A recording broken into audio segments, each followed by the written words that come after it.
0317 a.m. Western Pacific. The calm before the signal. The ocean was calm. Too calm. A U.S. carrier strike group cut through the dark water in tight formation, its lights dimmed, sensors alive, and crews moving with practiced precision. The carrier sat at the center, massive, silent, and protected by a layered shield of destroyers, cruisers, submarines, and aircraft. To the naked eye, nothing seemed wrong. But beneath the surface, and far beyond the horizon, things were already in motion. 0319 a.m. First anomaly. Inside the carrier's Combat Information Center, a radar technician paused. One return blinked on the screen, then vanished. Not a glitch, not weather. A second return appeared moments later. Higher altitude, faster speed, then a third. The technician leaned forward. Multiple long-range contacts, extreme distance, bearing northwest. The room stiffened. 0321 a.m. The pattern emerges. Within minutes, the radar picture filled out. The contacts weren't random. They were moving in formation. High altitude, long range, heavy, the air warfare officer said quietly. And they're not alone.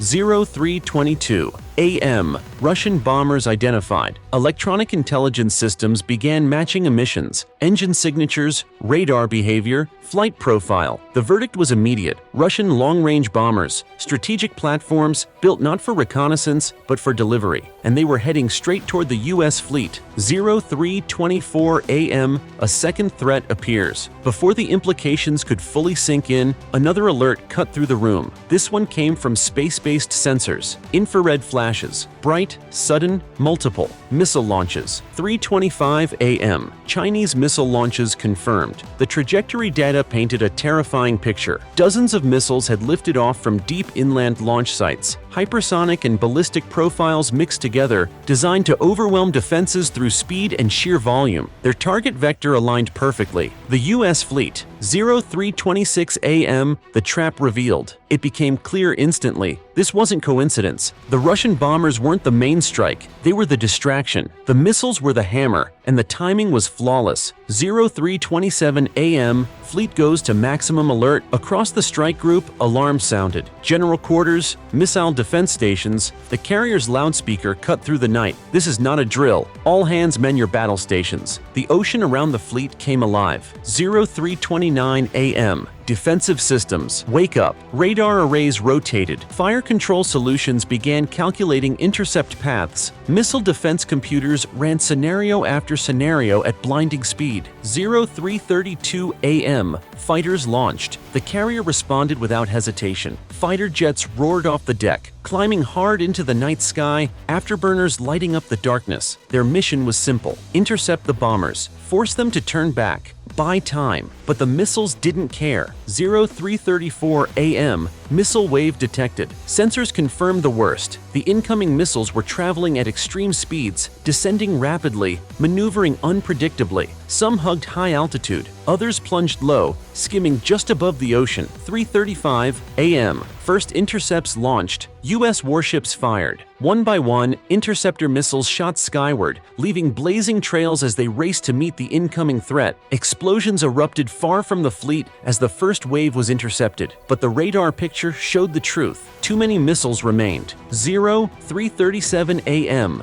Russian Bombers Act. As the missile defense battle unfolded, the Russian bombers made their move. From long range, they released cruise missiles, smaller, harder to detect, flying low and fast. Now the fleet faced threats from above, below, and beyond the horizon. This was saturation warfare. 0338 a.m. Defensive net strains. Destroyers repositioned aggressively, forming a moving shield around the carrier. More interceptors launched. Electronic warfare systems activated. Decoys flooded the airspace. The fleet was fighting back, but the sheer volume tested every limit. 0340 a.m. A missile breaks through. One radar track refused to disappear. It slipped past interceptors, ignored decoys, dropped lower, too close. A final defensive missile struck it less than 10 miles from the fleet. The explosion lit the horizon, shockwaves rolled across the water, the carrier survived. But the margin was razor thin. 0342 a.m. Command decision. The fleet commander understood something critical. This was no longer a defensive engagement. If the pressure continued, something would get through. The only option left was escalation. Controlled, calculated, overwhelming.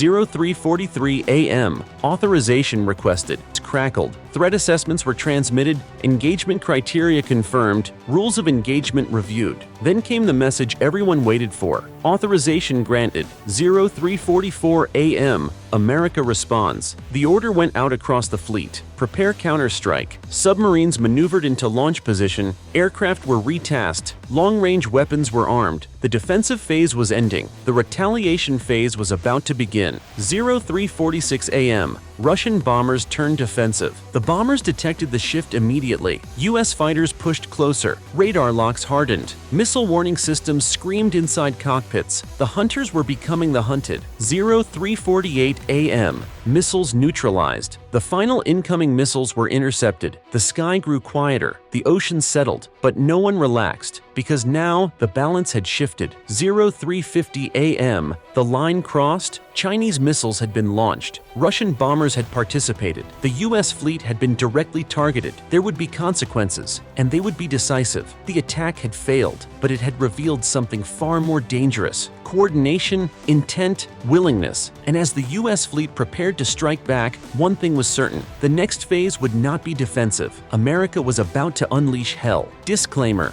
this is a fictional scenario created for narrative, educational, and analytical purposes. It does not depict real events, real operations, or classified military actions. 03:52 a.m. Western Pacific. The moment before retaliation. For several seconds, no one spoke. The last incoming missile had vanished from radar. The sky was dark again. The sea returned to its deceptive calm. But inside the carrier's command spaces, the atmosphere was electric. This wasn't relief. It was resolve. The fleet had survived a coordinated strike involving 2 nuclear powers, and survival came with consequences. 03:54 a.m. The shift from defense to dominance. Across the strike group, systems transitioned instantly. Missile defense radars switched to targeting mode. Electronic warfare platforms reconfigured from jamming to suppression. Attack submarines completed silent positioning maneuvers. This was no longer about shielding the carrier, this was about dismantling the threat. 03:56 a.m. Russian bombers feel the pressure. High above the ocean, Russian bomber crews noticed the change first. U.S. fighters closed distance aggressively.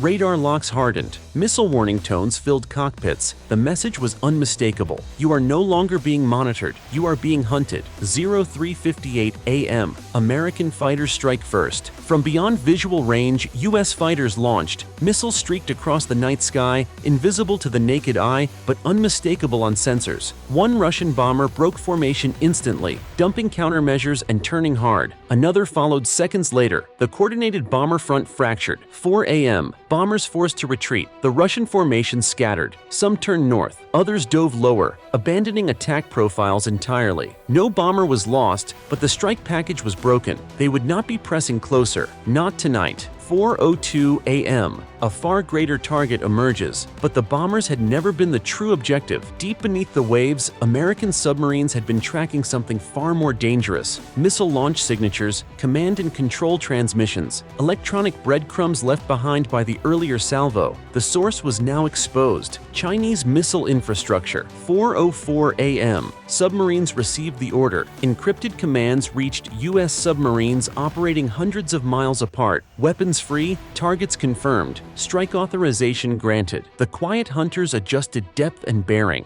Then they fired. 4:06 a.m. The ocean speaks back. Cruise missiles erupted from beneath the surface, punching through the water and igniting midair. They flew low. They flew fast. They flew with precision. The retaliation had begun. 4:08 a.m. Simultaneous air launch. At the same time, long-range aircraft already airborne received new coordinates. Missiles dropped from wings. Engines ignited. Trajectories aligned. The strike was layered. Sea-launched, air-launched, synchronized down to the second. This wasn't revenge, it was doctrine. 4:11 a.m. Chinese defenses react. Radar stations lit up across vast distances. Missile defense systems activated. Interceptors launched. Electronic countermeasures flooded the airwaves, but the incoming weapons weren't massed in one direction. They came from everywhere. High, low, fast, silent. 4:13 a.m. First impacts. Explosions lit up the night. Missile launch sites went dark. Radar installations vanished in fire. Command nodes lost power instantly. This wasn't destruction for spectacle. This was surgical paralysis.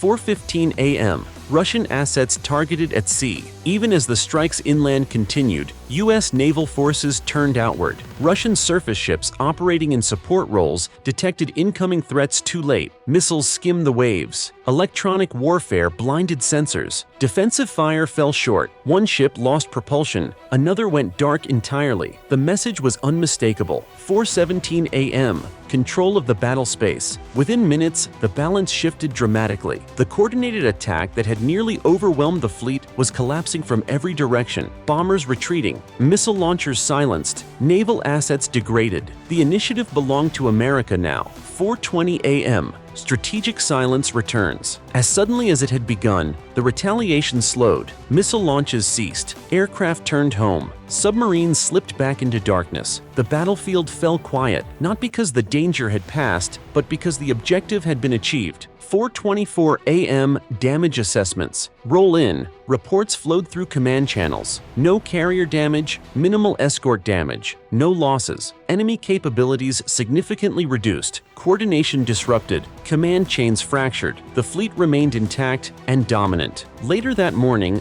the world notices. Satellites recorded impacts. Intelligence agencies scrambled. Governments convened emergency meetings behind closed doors. No one issued public statements. They didn't need to. The message had been delivered in fire and silence. Strategic analysis. Military experts would later agree on one thing. This was not a battle. It was a demonstration. A demonstration of layered defense, of rapid escalation control, of overwhelming retaliatory reach. The attack had crossed a red line. The response had drawn a far brighter one. Chinese missiles had flown. Russian bombers had advanced. The U.S. fleet had stood its ground. And when the moment came, America didn't respond with chaos. It responded with precision, with coordination, with finality. The sea returned to calm, but nothing beneath it or beyond the horizon was the same. Because when the U.S. fleet was tested by two great powers at once, America unleashed hell.